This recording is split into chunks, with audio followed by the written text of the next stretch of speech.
So what am I saying then? In short, that AI is impacting the business landscape, and that we, Kenya, and indeed Africa, must urgently innovate and adapt in order to lead the AI pack. We Kenyans pride ourselves in being always fast. M-Pesa, fast. AI.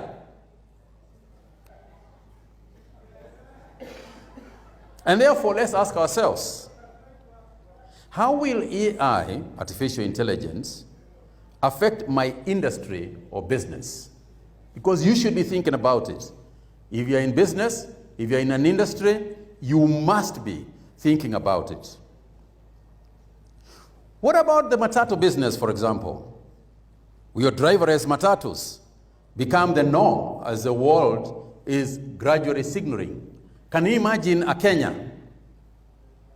I don't know how many of you don't take matatus. When I was a student, all students took matatus. I hear in USIU, you have got a different landscape.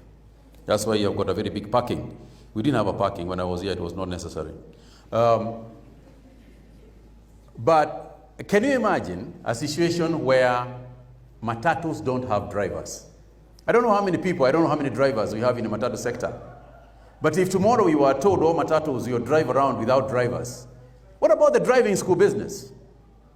What about those of you in business school who are thinking that when I leave this university, I am going to start a driving school? I think you better rethink that idea. What about our education sector?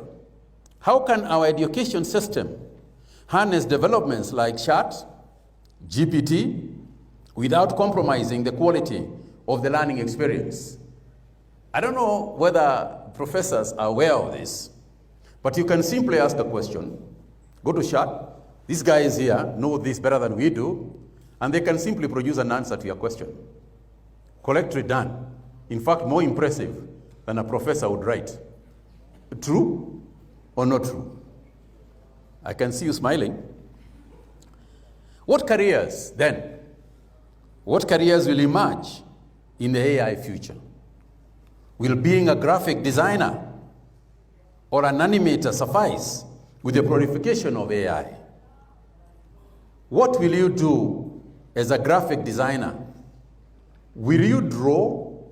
Will you put your system, what you are creating in your mind, into the computer?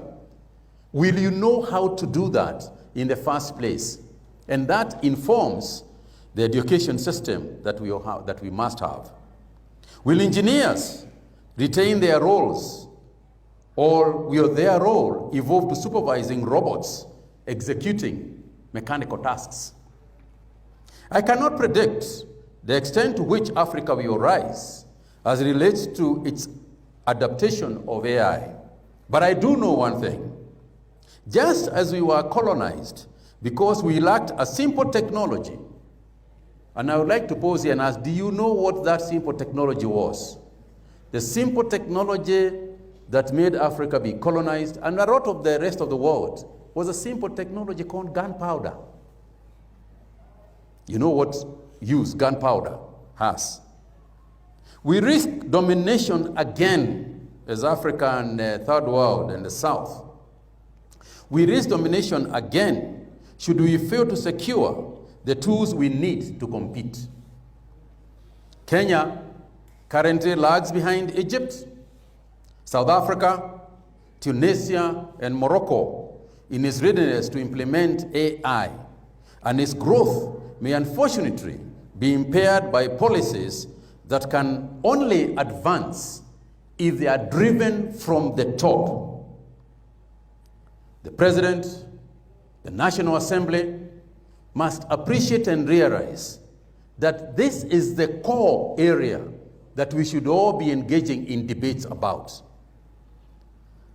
I don't know the last time I had the debate in our political dispensation. I can't remember the last time I had a serious debate about artificial intelligence or ICT and so on and so forth. I would like to encourage our legislatures and those in government to put AI as a centerpiece of their thinking. I've already told you, and I was very impressed watching on CNN And they were talking about the entire China, the Communist Party Congress, which happens once a year. And the issue was AI. What does China do with AI? If China is thinking about it, we should have thought about it before them.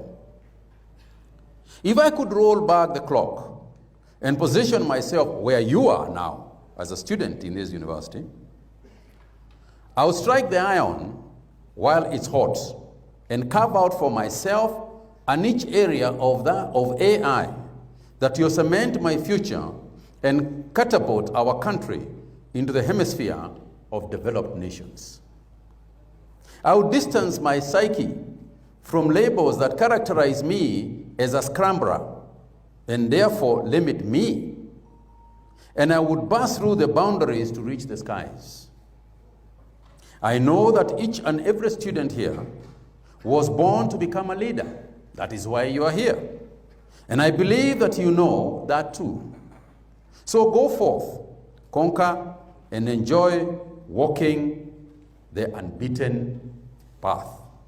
Thank you for lending me your ears. God bless USIU, God bless Kenya, and God bless our African brothers here present. Thank you very much.